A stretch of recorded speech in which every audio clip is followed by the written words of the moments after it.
नमस्कार. आज आपण दुधी भोपळ्यांची दशमीची रेसिपी बघूया. त्याकरिता काय काय साहित्य लागते ते आपण बघूया. बघा, एक मीडियम साईजचा दुधी भोपळा घेतलेला आहे, पीठ घेतलेला आहे, गव्हाचं पीठ घेतलेलं आहे. त्याच्यामध्ये टाकायला हळदी, लाल तिखट मसाला, मीठ, कोथिंबीर, थोडा ओवा चुरून टाकायचा हाताने आणि लसूणच्या 4-5 पाकळ्या घेतलेल्या आहेत. हा भोपळा मी धुवून घेतलेला आहे. आता आपण खिसणीवरती असा खिसून घ्यायचा.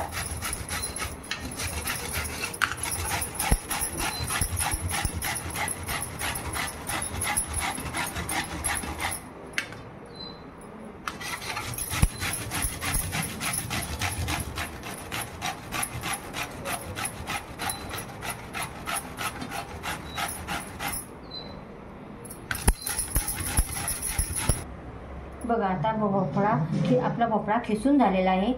आता आपण भोपळ्याच्या खिशीमधलं आपल्याला पाणी काढायचं आहे. त्याचं कारण की आपल्याला ते लागलं तसं आपण घेऊ शकतो.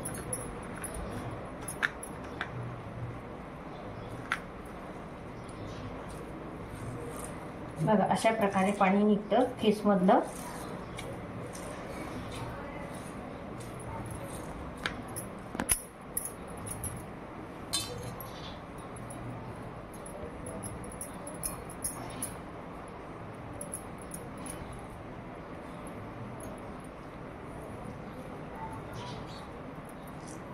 आपण जर हे पाणी नाही काढलं तर आपला उंडा जास्त लुसलुशीत होऊन जातो, मग आपल्याला तो लाटता येत नाही.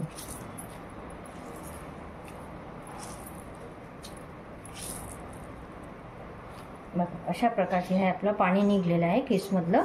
आता आपल्याला हे बाजूला ठेवायचं. आपण याच्यामध्ये टाकायला लसूण ठेचून घेऊया. आता आपला लसूण बारीक ठेचून झालेला आहे. आता आपण याच्यामध्ये लसूण घालूया.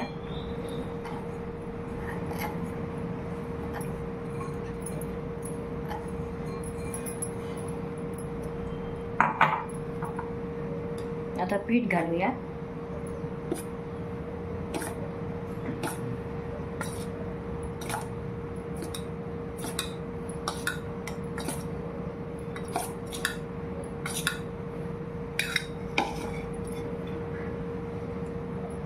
आता हळदी घालूया.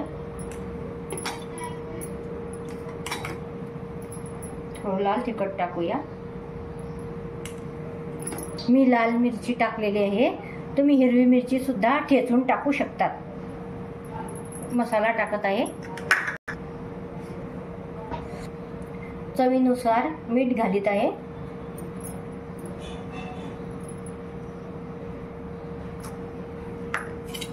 आता कोथिंबीर घालीत आहे. आता आपण हा ओवा हातावर चिमूटभर ओवा घेतलेला आहे, त्याला आता हातावर चुरून घ्यायचा, त्याच्यामध्ये टाकून घ्यायचं. आता आपलं सगळं सामान टाकून झालेलं आहे. आता आपण याचं मिक्स करून गोळा तयार करू.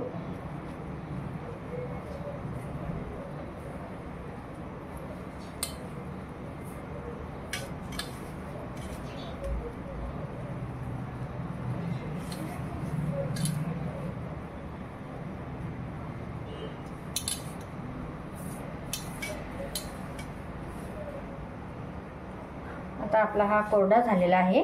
आता आपण थोडं भोपळ्याचं हे पाणी बाजूला काढलेलं हे थोडं टाकून घेऊया.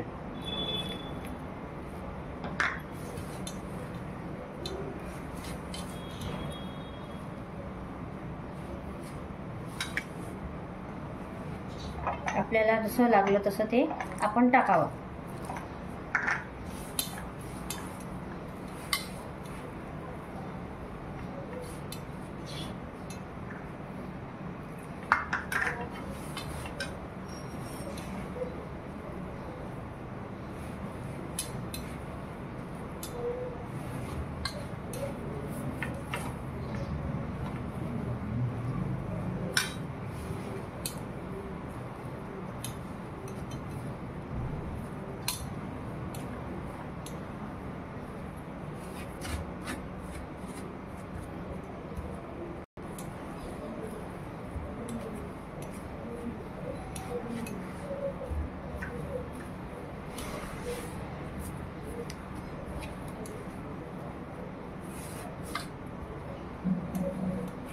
आता आपण त्याच्यामध्ये थोडंसं तेल घालूया.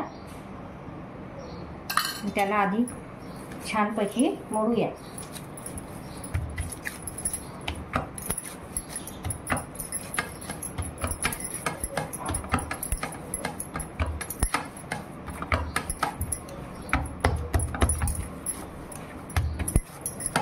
आपण गॅस पेटवूया. गॅसवर तवा ठेवूया.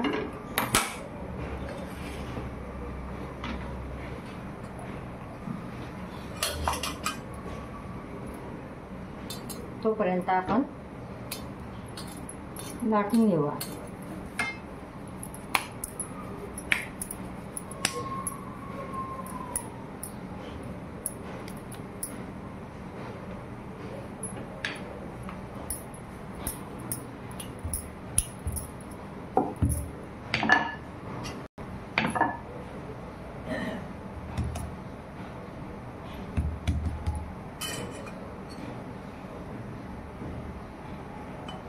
अशा प्रकारे 2 टाकी आपण तेल लावून घ्यायचं आणि पुन्हा त्याला असं मिटून घ्यायचं.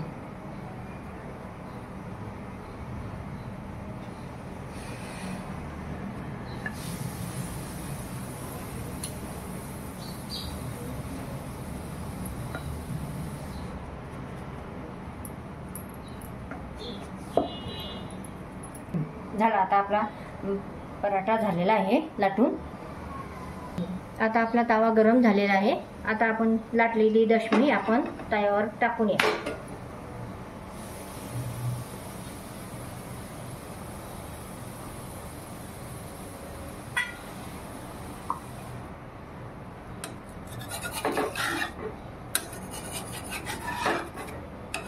बघा आता आपण हे दशमीला पलटी मारूया.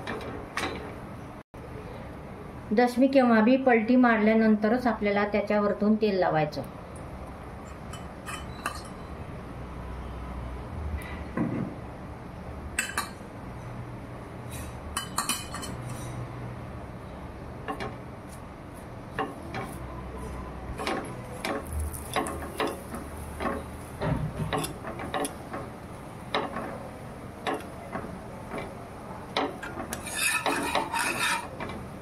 तेल लावल्यानंतर पुन्हा अशी पलटी मारायची आणि अशा सराट्यानं व्यवस्थित त्याला दाबून घ्यायचं. म्हणजे ते छान त्याला तांबूस कलर येतो, छान भाजल्या जातो.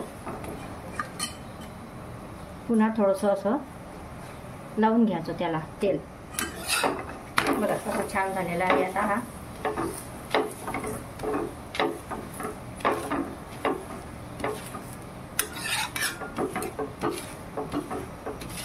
असं सराट्याने त्याला दाबून घेतलं म्हणजे त्याचं छान भाजल्या जात होतो.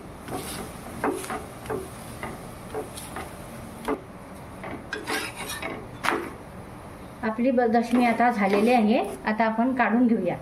आपण आता हे दुसरी दशमी टाकूया.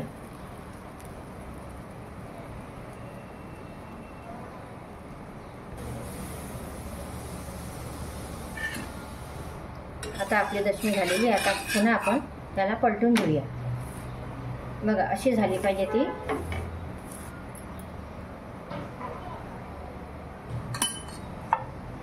तेल लावून घ्या.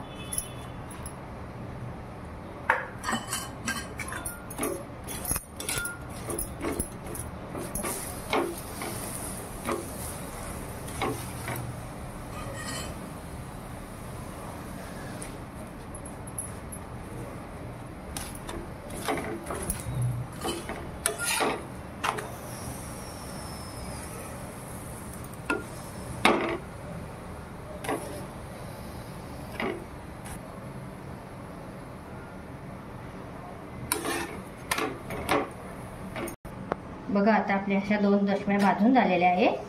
आणि आपण हे अशी जाडीची जेळ असते तिच्यावरच ठेवायचं. कारण की ताटामध्ये ठेवली म्हणजे त्याला खालून घाम येतो. मग ती ताटामध्ये ठेवली म्हणजे ती ओलसर होऊन जाते.